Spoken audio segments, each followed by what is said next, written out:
পেয়ারা গাছে পেয়ারা থাকা সত্ত্বেও ডাল কেটে দিচ্ছেন কেন ভাই? এখন হলো বর্ষার সিজন, আর এই সময় পেয়ারাগুলো থাকে হলো পানসা, আর এই জন্য ওই বাজারে কিন্তু তেমন চাহিদা থাকে না পানসা থাকলে পেয়ারা। আর এখন যদি ডালগুলো কেটে দিই তাহলে মনে করেন এর থেকে নতুন করে কষ গজাবে, তাতে নতুন করে পেয়ারা হবে, আর সেই পেয়ারাগুলো হবে মিষ্টি, তখন দামও পাওয়া যাবে বেশি।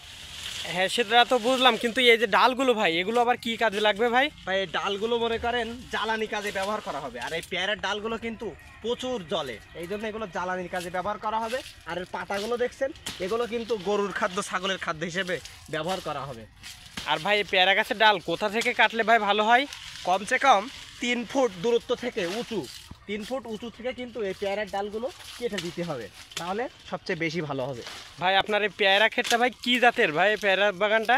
এটা হলো 8 জাতের পেয়ারা ভাই, এর ফলনও যেমন বেশি তেমন এই পেয়ারাটা খাইতেও কিন্তু অনেক সুস্বাদু ভাই। এবছর ভাই কেমন টাকার বেচা কিনা করলেন প্রায় আপনি? প্রায় 2 থেকে 2.5 লাখ টাকার বেচা কেনা হয়েছে এই 15 কাঠা জমি থেকে ভাই। সে তো অনেক ভাই। হ্যাঁ এটা অনেক টাকার বেচা কেনা হয়েছে আল্লাহ দিলে। তা ভাই এই যে আপনার এই জমিটিতে দেখছি এইভাবে জাল টেঙানো, পেয়ারার জমিটিতে সম্পূর্ণটা জাল টেঙানো, এর কারণটা কি ভাই এইভাবে জাল টেঙানোর? ভাই এই জাল টাঙানোর প্রধান কারণ হলো এই পেয়ারা কিন্তু পাখি অনেক সময় বেশি নষ্ট করে দেয়, এই জন্য জাল দেওয়া হয়েছে যাতে এই পাখিগুলো পেয়ারা ঠোকায় ঠোকায় নষ্ট না করে দেয়। আর পেয়ারাগুলো ভাই আবার এই কাগজে মোড়ানো কিসের জন্য? ভাই এই পেয়ারাগুলো কাগজে মোড়ালে পেয়ারাগুলো বেশি সুন্দর হয়। দেখেন এর কালারগুলো, এই জাতের পেয়ারাটা এ খাইতেও যেমন সুস্বাদের কালার, দেখেন এটা অনেক সুন্দর কালার, দেখেছেন? আর সাইজগুলো কত বড় বড় সাইজ ভাই, এ তো দেখছি আপেলকে হার মানানোর মতো জিনিস। হ্যাঁ আপেলকে হার মানাবে, এরা খাইতেও কিন্তু অনেক মিষ্টি, এটা আসলে মিষ্টি না খাইলে আপনি বুঝতে পারবেন। এই পেয়ারার কি বাজারে একটু চাহিদা বেশি থাকে? হ্যাঁ এই 8 জাতের পেয়ারার বাজারে একটু চাহিদাও অনেক বেশি, কারণ এটা মিষ্টি এই জন্য। ভাই এই গাছে আবার এই কটু টেঙাইছেন কেন ভাই? ভাই এই কইটু দেওয়ার কারণ জানেন? এর কারণ হলো এই পেয়ারাগুলো ওই ফল ও ডগা ছিদ্রকারী পোকা এই পেয়ারাগুলো নষ্ট করে দেয়, এই জন্য এখানে ওই কইটুটা দেওয়া হয়েছে যাতে ওই পোকাগুলো নিধন হয়। ও আচ্ছা আচ্ছা, এটা তো তাহলে ভালো আইডিয়া ভাই। ভাই ভালো আইডিয়া ভাই।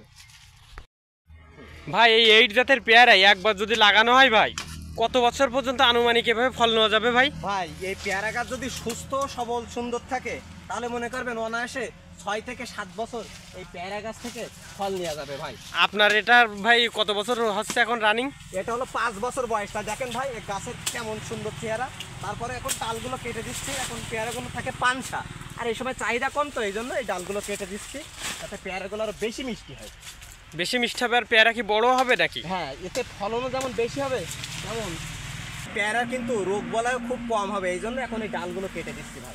তো সুপ্রিয় দর্শক শ্রোতা, এতক্ষণ আমরা ভাইয়ের মুখ থেকে শুনলাম যে পেয়ারা গাছে কীভাবে পরিচর্যা করতে হয়, কেন ডাল কাটতে হয়, এগুলো কিন্তু আমরা শুনলাম।